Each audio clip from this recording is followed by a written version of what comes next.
नमस्कार दोस्त, मैं पिंटू यादव आपके अपने channel math bye Pintu sir MGS में स्वागत करता हूँ। दोस्त, आज की क्लास में हम लोग लेसन नंबर 3 दो चर वाले रैखिक समीकरण युग्म यानी pair of linear equation in two variable यानी अध्याय 2 जो है दो चर वाले रैखिक समीकरण युग्म के बारे में जानेंगे। चलिए दोस्त, पहले हम इसके बारे में जानते हैं। इसका मतलब क्या है? पहले हम लोग दो चर वाले रैखिक समीकरण युग्म की परिभाषा जानेंगे यानी डिफिनेशन। सर, इसकी डिफिनेशन क्या होगी? यदि डिफिनेशन जाने तो सर जैसा इसका नाम है वैसा ही इसका काम होगा। चलिए देख रहे हैं, लिखा है दो चर वाले रैखिक समीकरण युग्म। युग्म माने क्या होता है दोस्त? जोड़ा। युग्म माने क्या होता है? जोड़ा। यानी समीकरण का वह जोड़ा जिसमें दो स्वतंत्र चर का मतलब यह है दोस्त, स्वतंत्र चर का मतलब जिसपे किसी का भी दबाव न हो, यानी किसी का भी जोर दबाव न चलता हो, वो फ्री हो अपने आप में अपने मान को निकालने के लिए। तो समीकरण का वह जोड़ा जिसमें दो स्वतंत्र चर एक घात में मौजूद, कितने घात में मौजूद है? एक घात में मौजूद हो, उसे रैखिक समीकरण युग्म कहते हैं। उसे रैखिक समीकरण युग्म किसमें सर? दो चर वाले। किसमें? दो चर वाले कहते हैं। यानी कहे तो सर कोई भी समीकरण का वह जोड़ा होगा, युग्म माने जोड़ा, जिसमें स्वतंत्र चर दो होंगे। एक्स वाई हो सकते हैं, एक्स जेड हो सकते हैं, वाई जेड हो सकते हैं, एक्स टी हो सकते हैं, वाई टी हो सकता है, टी जेड हो सकता है। यानी चर राशियों में से दो चर राशियों का से युक्त ऐसे समीकरण दो ठो आएंगे जिनमें उनका घात कितना हो? एक हो। यानी दो चर में एक घात के साथ यदि जो भी समीकरण युग्म मौजूद है उन्हें हम क्या कहेंगे? दो चर वाले रैखिक समीकरण युग्म। फॉर एग्जाम्पल देखें तो क्या होगा? जैसे आपका आ गया x प्लस वाई बराबर 5, x minus y equal to 3। यानी कहे तो सर इसमें भी देख रहे स्वतंत्र चर x और y दो ठो हैं जिनका घात एक ठो है। इसमें भी देखें तो स्वतंत्र चर x और y दो ठो हैं और घात इनके एक ठो। रैखिक का मतलब एक घाती। यानी दो चर राशियों से युक्त वह समीकरण जिनके घात एक, चर राशि की घात कितनी हो? एक हो, और जिनके चर राशि के घात एक होंगे उसे हम क्या कहेंगे? रैखिक समीकरण युग्म। यानी जो भी समीकरण आएगा वो हमेशा जोड़े में रहेगा और उनमें x और y का भी जोड़ा होगा, यानी x भी होगा और y भी होगा, या कोई भी दो स्वतंत्र चर x के साथ लग सकते हैं, y के साथ लग, यानी दो स्वतंत्र चर होंगे और एक एक घात में होंगे तो उसे हम क्या कहेंगे? दो चर वाले रैखिक समीकरण युग्म। युग्म माने जोड़ा। यानी पूरे इस चैप्टर में दोस्त जो हम पढ़ेंगे वो पढ़ेंगे दो चर वाला रैखिक समीकरण युग्म, यानी पूरे चैप्टर के साथ दो समीकरणों का अध्ययन करेंगे जिनमें दो चर होंगे और एक एक घाती होंगे। दोस्त ये बात आपको समझ में आई होगी। अब इसमें करना क्या होगा? इसमें करने के जो तरीका है आगे हम लोग क्लास में देखेंगे। आगे क्लास में हम क्या देखेंगे कि सर चैप्टर जैसा होगा, जैसा मान पूछा होगा उसके बारे में हम जानेंगे। ये बात क्या थी सर? ये बात चैप्टर के बारे में थी, जैसा कि चैप्टर का नाम था दो चर वाले रैखिक समीकरण युग्म, pair of linear equation in two variable. Pair of linear equation in two variable यानी दो चर राशियों से युक्त समीकरण बनाना है। क्लियर? अब चलते हैं, हमको सर इसमें देखते हैं क्या है। अब लेसन 3.1 यानी जो प्रश्नावली होगा, चैप्टर होगा 3.1 को देखें, उसमें कैसा मान कहा है, क्या कहा है, उसके बारे में हम जानेंगे। और इस पूरे चैप्टर 3 का जितना भी हो 3.1, 3.2, 3.3, 3.4 जितने भी चैप्टर आएंगे, जितने भी अध्याय लेसन आएंगे, वे सबके बारे में सर दो समीकरण ही होंगे, कोई भी सिंगल समीकरण नहीं आएगा, क्योंकि इस लेसन का ही नाम है दो चर वाले रैखिक समीकरण युग्म। चलते दोस्त देखते हैं इसमें दिया क्या है। कि हमारे पास बुक है आपके एनसीईआरटी का। अब इसमें देखते 3.1 दिया क्या है। प्रश्नावली 3.1 में दोस्त लिखा है, आफ्ताब अपनी पुत्री से कहता है 7 वर्ष पूर्व मैं तुमसे 7 गुनी आयु का था, अब से 3 वर्ष बाद मैं तुमसे केवल 3 गुनी आयु का रह जाऊंगा। इस स्थिति को बीजगणितीय एवं ग्राफीय रूपों में व्यक्त कीजिए। यानी इस बात को आपको प्रश्न में बना के इक्वेशन बना देना है और ग्राफ भी इसका निरूपित करना है। तो चलिए इसका हम लोग प्रश्न में बीजगणितीय यानी समीकरण को भी बनाएंगे और ग्राफ भी बनाएंगे। समीकरण बनाने के बाद दोस्त ग्राफ भी आपको बनाना सिखा देंगे कई क्वेश्चन में, जो कि सिलेबस में नहीं है। यानी आपको एग्जाम में ग्राफ बनाने को नहीं आएगा, क्योंकि आपको एग्जाम में ग्राफ पेपर नहीं मिलेगा। तो दोस्त हमारा उद्देश्य क्या है? बीजगणितीय विधि में बनाना। एक क्वेश्चन को हम बीजगणितीय में बना लेंगे यानी समीकरण बनाएंगे, और एक क्वेश्चन का ग्राफ भी बताएंगे। इसके बाद बाकी क्वेश्चन का ग्राफ नहीं बताया जाएगा। कहेंगे आप तो बताया भी जाएगा। चलिए हम लोग देखते हैं, चलते हैं।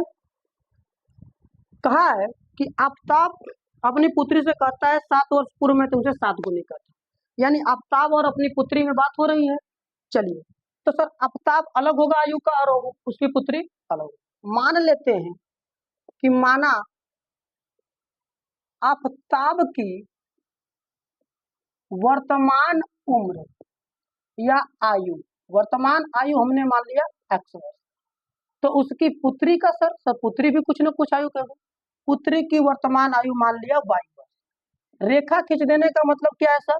कि जैसा बात ऊपर लिखी गई वैसा ही बात इधर। अब इस समय आफ्ताब हो गया x वर्ष का और पुत्री हो गई y वर्ष का। अब इसमें कह रहा है कि 7 वर्ष पूर्व, पूर्व का मतलब दोस्त पहले, यानी मैं इस समय अगर 20 वर्ष का हूँ, 5 साल पूर्व कहा जाए तो 20 में से 5 घटे यानी 15 साल का। तो याद रखिएगा पूर्व के लिए आयु घटती है और बाद के लिए आयु बढ़ती है। और एक नोट पॉइंट, आयु सभी व्यक्ति की एक साथ बढ़ती है, चाहे सभी व्यक्ति की एक साथ घटती है। चाहे वो पुरुष हो, महिला हो, सजीव हो, निर्जीव हो, बच्चे हो, बूढ़े हो, कोई भी वस्तु हो, व्यक्ति हो, कुछ भी हो, आयु एक साथ बढ़ेगी चाहे एक साथ घटेगी। तो कह रहा 7 वर्ष पूर्व, तो बताइए 7 वर्ष पूर्व हमसे बोला, तो लिखेंगे 7 वर्ष पूर्व आफ्ताब की आयु। किसकी आयु? आफ्ताब की आयु कितना होगा सर? इस समय x वर्ष का, तो 7 वर्ष पूर्व x माइनस। फिर कह रहा था 7 वर्ष पूर्व सर उसकी पुत्री भी तो घटेगी। सर जरूर घटेगी। 7 वर्ष पूर्व पुत्री की आयु हो जाएगी y माइनस 7 वर्ष। अब इसके बाद क्या होगा सर? इसके बाद देखते हैं शर्त क्या है। शर्त में कहा है कि मैं तुमसे 7 गुना हो जाऊंगा, यानी आफ्ताब अपनी पुत्री से कहता है। तो याद रखिएगा जिससे तुलना होती है उसकी बात RHS उधर, और जिसकी तुलना करते हैं उसका मान LHS में लिखते हैं। अब शर्त क्या है? यानी पहली बार का ये शर्त है। शर्त में हम क्या देखेंगे? शर्त यही है कि मैं तुमसे 7 गुनी का हो गया, यानी आफ्ताब कहता है कि जो मेरी आयु है x माइनस 7, वो जो तुम्हारी आयु y माइनस 7 है उसका 7 गुना हो जाएगा। अब 7 का यदि मैं गुना करूं तो 7 का गुणा करेंगे तो 7y माइनस के 49। अब तो अक्षर को एक तरफ और अंक को एक तरफ। अब ध्यान दीजिएगा x 7 को इधर पचहत्तर करेंगे y के साथ तो माइनस 7y, और ध्यान दीजिए इधर माइनस का 49 है और माइनस का 7 उधर जाएगा तो प्लस का 7, यानी 49 से प्लस का 7 घटेगा तो आपका माइनस के 42 बचेंगे। दोस्त यही आपका क्या बनेगा? Equation number first. पहली शर्त के अनुसार पहला समीकरण बनकर तैयार हो गया बीजगणित रूप में। दूसरा शर्त के पढ़ते हैं। कह रहा है अब से 3 वर्ष बाद मैं तुमसे केवल 3 गुना हो जाऊंगा, यानी 3 वर्ष के बाद की बात। तो सर बाद की बात है तो बढ़ जाएंगे तीनों, दोनों से बढ़ेंगे। लिखेंगे 3 वर्ष बाद आफ्ताब की आयु, किसकी आयु? आफ्ताब की आयु बराबर कितने हो जाएंगे दोस्त? इस समय x तो x प्लस 3 वर्ष। तो सर 3 वर्ष बाद जो है आफ्ताब बढ़ रहा है, तो 3 वर्ष बाद पुत्री भी तो बढ़ेगी, जरूर बढ़ेगी, y प्लस 3 वर्ष। अब शर्त क्या है दोस्त? इस बात को पढ़ते हैं। शर्त कह रहा है कि 3 वर्ष बाद मैं तुमसे 3 गुना हो जाऊंगा, यानी आफ्ताब कहा तो आफ्ताब की तुलना हो रही किससे? उसकी पुत्री y प्लस 3 से। कितने गुना के साथ? 3 गुना के साथ। 3 का यदि गुणा कर देंगे तो x प्लस 3, 3 का गुणा करेंगे 3y प्लस के 9।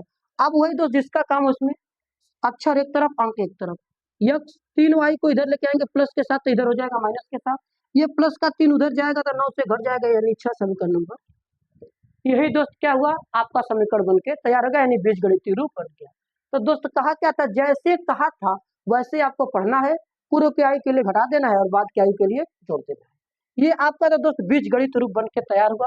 अभी हमें इसको ग्राफ खींचना है। ग्राफ खींचने के लिए हम आपको एक एग्जाम्पल लेते हैं, बहुत सा छोटा सा।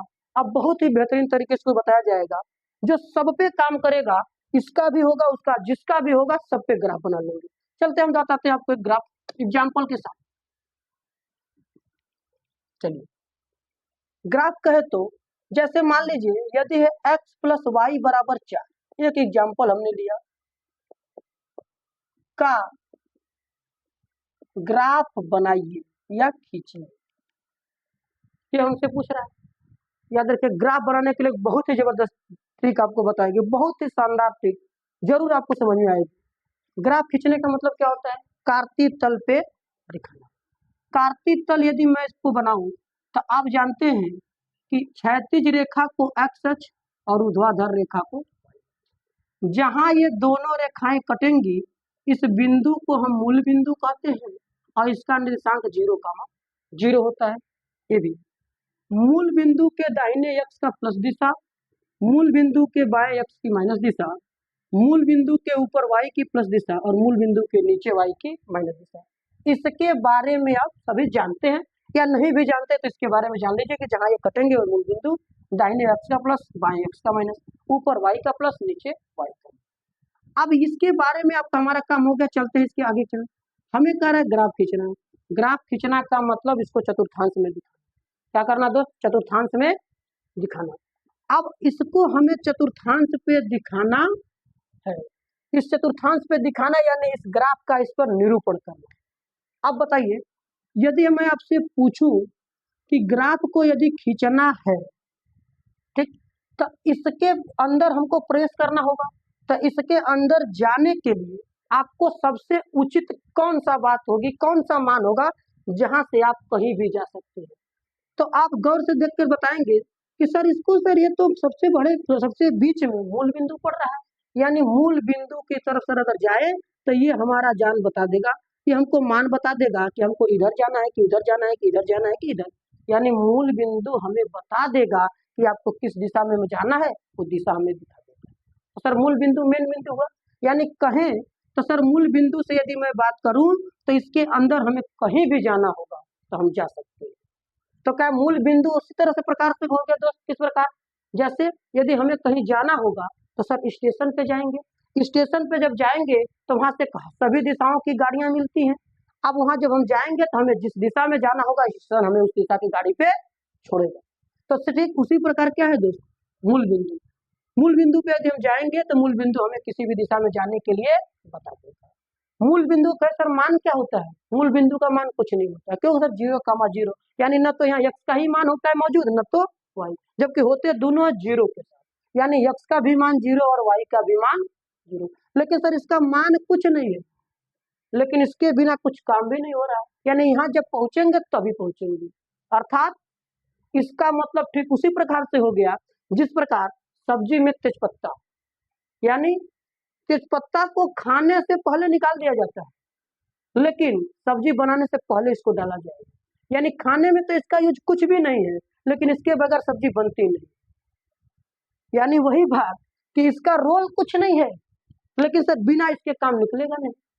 ठीक उसी प्रकार तो बताइए, बिना इसका काम नहीं निकलेगा, यानी इसका मान कुछ नहीं है लेकिन इसके बिना कोई काम होगा नहीं। तो सर इसका बहुत बड़ा मेन पॉइंट की बात है, इसको रहना जरूरी है, भले इसका मान रहे चाहे न रहे। याद रखिएगा दोस्त, अब ये ग्राफ बनाने के लिए सबसे सटीक और सबसे शानदार, जो कहीं जल्दी मिलेगी नहीं, ये हर एक मान पर काम करेगी।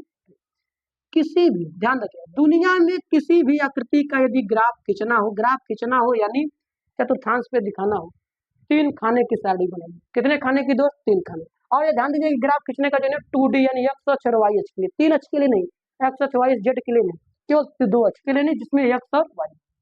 3 खाने की सारणी बनाइए। एक खाने में x और y को भर दीजिए एक सीधा वाले में, बच गए 2 खाने। करेंगे क्या? इस समीकरण में सर मूल बिंदु पे तो हमको जाना है, यानी x को भी मूल बिंदु पर पहुंचाइए और y को भी पहुंचाइए। तो ध्यान दीजिएगा, दोनों को एक साथ मत पहुंचाइए, पहुंचा भी सकते हैं लेकिन पहुंचाइए आप नहीं, बारी बारी पहुंचाइए। x को हम मूल बिंदु से भेंट करा देंगे तो x पे मूल बिंदु क्या होता है? 0 होता है, यानी x का मान हमें क्या है? 0। y का मान बताइए, तब जिस समीकरण में x का मान 0 होगा तो y का मान क्या होगा? क्लियर है? अब सर x को मूल बिंदु से भेंट कराया तो सर y को भी मूल बिंदु से भेंट कराइए, वो भी मान दे देगा 0। और जब वे भी मान दे दिया 0 तो बताइए y का मान 0 खत्म हो जाएगा तो x का मान क्या आ जाएगा? 4 आ जाएगा कि नहीं? तो आ जाएगा। यानी आपको करना क्या है, मूल बिंदु इज द स्टेशन, यानी मूल बिंदु स्टेशन की तरह है, तो मूल बिंदु से आपको दोनों को क्या करना है, बारी बारी से मुलाकात कराना है, यानी बारी बारी से उसको पहुंचाना है। तो जहां से उसको पहुंचाएंगे, x को पहुंचाएंगे मूल बिंदु पे, y का मान निकल के आएगा, y को पहुंचाएंगे मूल बिंदु पे, x का मान निकल के आएगा। और जैसे ही ये मान निकल के आएगा तैसे ही आप क्या करेंगे, सर दोनों बिंदु मिल जाएंगे, इसका बिंदु 0,4, इसका बिंदु 4,0, इसको ग्राफ पे ले जाकर दिखा दीजिए। 0,4 कहे तो सर x अक्ष पे मत जाइए, y अक्ष पे 4 मान लीजिए, हमने यहाँ 4 खाना 4 चला गया, इनके पास ग्राफ होगा 4 बॉक्स गिन लीजिएगा। अब अगर इस बिंदु का नाम रखे तो ये 0,4 हो गया।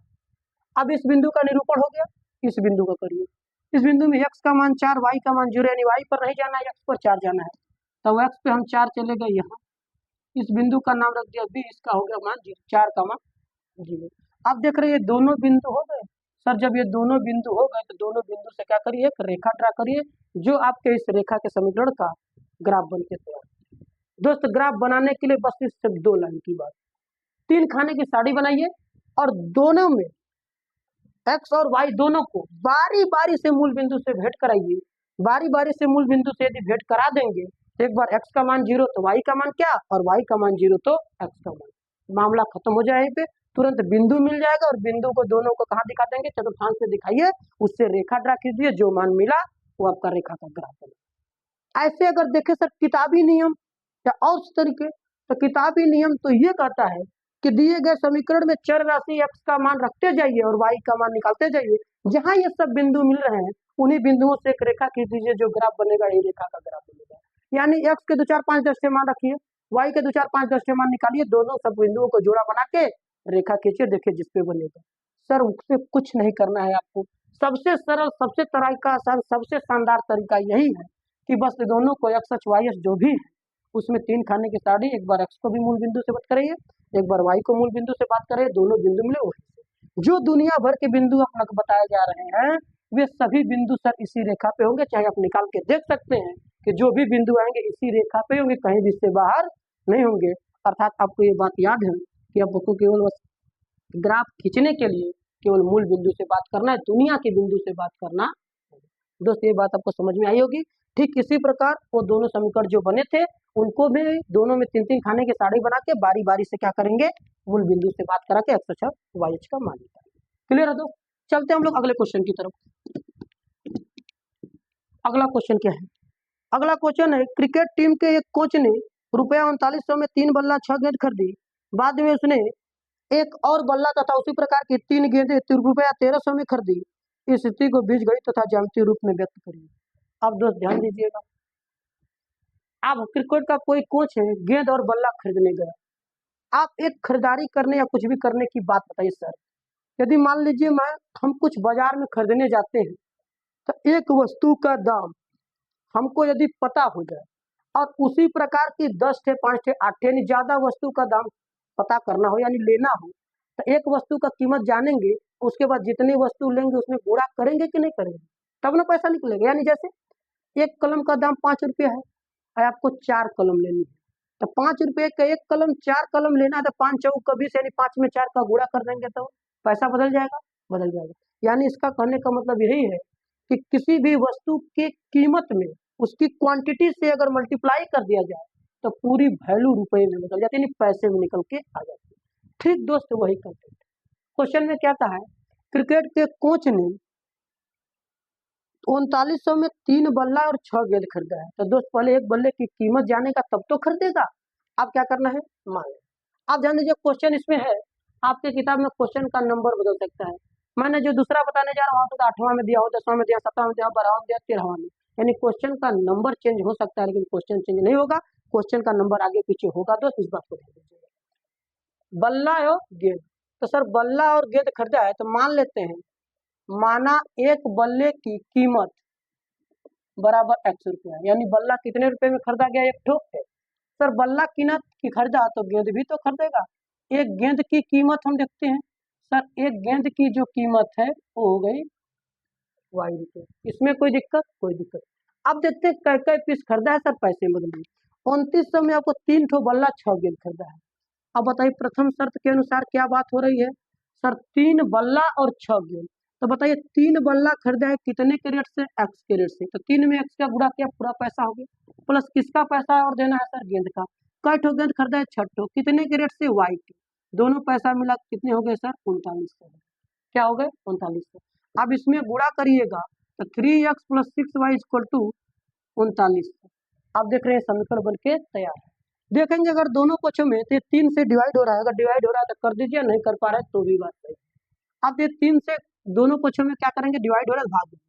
तो 3 से दोनों पक्षों में भाग देने पर, या दोनों पक्षों में 3 से भाग गए, लिखने का तरीका। जब भाग देंगे तो आपका क्या आएगा, या करके 3 से 3 कटेगा तो केवल एक्स, 3 से 6 कटेगा तो 2, और 3 से 41 कटेगा तो 13 से समीकरण नंबर 1 बन के तैयार होता है।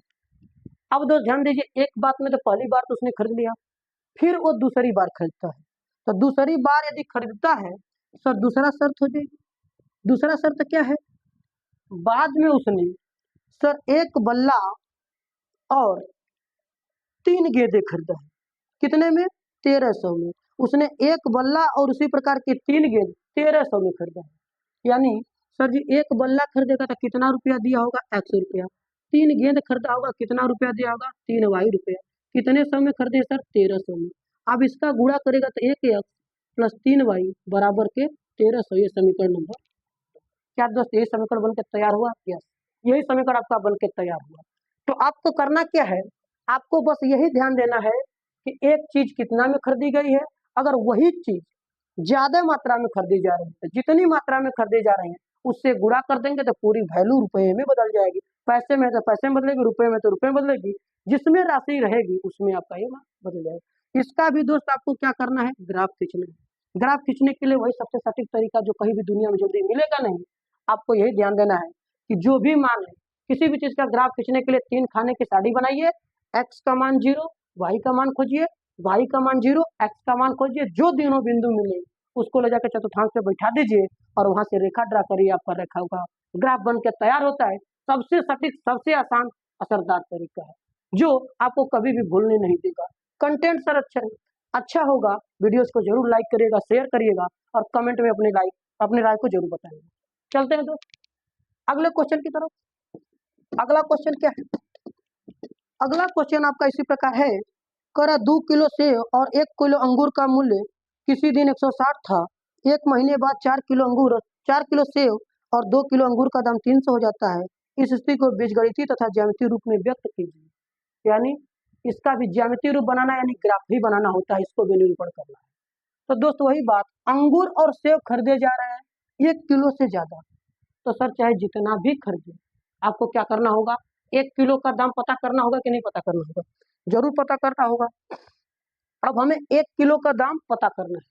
तो सर ये पते नहीं तो मानेंगे ना, माना 1 केजी सेब का दाम बराबर x रुपया और 1 केजी अंगूर का दाम बराबर y रुपया, क्योंकि सर सेब खरीदा है और अंगूर खरीदा है, ये दोनों हमने 1 केजी सेब और अंगूर खरीद लिया। अब देखते हैं कितना कितना खरीदा है। प्रथम बार में जिससे चलते हैं, खरीदा है प्रथम बार में उसने खरीदा है 2 किलो सेब 3 किलो अंगूर। तो बताइए सर 2 किलो खरीदा कितने के रेट से, एक्स के रेट से। वही बात सर, जितनी क्वांटिटी होगी उस क्वांटिटी में उसके रेट से गुणा करेंगे, पैसा बदल जाएगा। प्लस क्या खरीदा है, 3 किलो सेब कितने के रेट से, वाई के रेट से। ठीक, तो 2 किलो सेब 1 किलो अंगूर खरीदा, सॉरी दोस्त 1 किलो अंगूर खरीदा, 1 किलो खरीदेगा तो एक तो है, कितने रुपये में खरीदा है, 160 रुपये में खरीदा है। तो बताइए इसका जब मल्टीप्लाई करेंगे तो 2x plus Y equal to 160, ये समीकरण नंबर क्या हो जाएगा, 1 हो जाएगा। ये बात समझ में। दूसरी बात कह रहा है कि 1 महीने बाद, अब ध्यान दीजिए दोस्त, यहाँ पर एक बात है, दैनिक जीवन से रिलेट नहीं करना है इसमें। जैसे आज हम सेब और अंगूर इस दाम में खरीदे, 1 महीने बाद खरीदेंगे तो सर दाम घट भी सकता है, दाम बढ़ भी सकता है, या स्थिर भी रह सकता है। यानी उसके कीमत में बढ़ना, घटना या स्थिर रहना, ये सब नियत नहीं है कि कब बढ़ सकता है, कब घट सकता है, कब वही रहेगा। यानी बढ़ भी सकता है और घट। तो ध्यान दीजिए, गणित में ऐसा तर्क नहीं ना कि 1 महीने के बाद सर दाम तो कुछ और होगा। गणित एक बार मान लिया तो मान लिया, घटने बढ़ने का शर्त नहीं होगा। यानी गणित में जो भी कुछ आपका स्थिर राशि हो गई, जो भी मान लिया गया वही बात सही होगी, चाहे 1 महीने बाद खरीदा जाए, चाहे 10 महीने बाद खरीदा जाए, तुरंत खरीदा जाए। यानी गणित में ये बात अपने दैनिक जीवन से रिलेट करके नहीं समझना है कि सर जी 1 महीने के बाद ये क्या होगा, नहीं। आपको जो मानने हैं उसी रेट से अगली भी बात करेगा, ये गणित कहता है। यानी अपने दैनिक जीवन की बात नहीं करना। 1 महीने बाद उसने कितना लिया है, 4 किलो सेव और 2 किलो अंगूर। तो बताइए 4 किलो सेव लेगा कितना के रेट से, सर एक्स के रेट से, प्लस 2 किलो अंगूर लिया है कितना के रेट से लेगा, वाई के। कितने रुपया में लिया है सर, 300 रुपया में लिया है। कितने में लिया है, 300 रुपया में।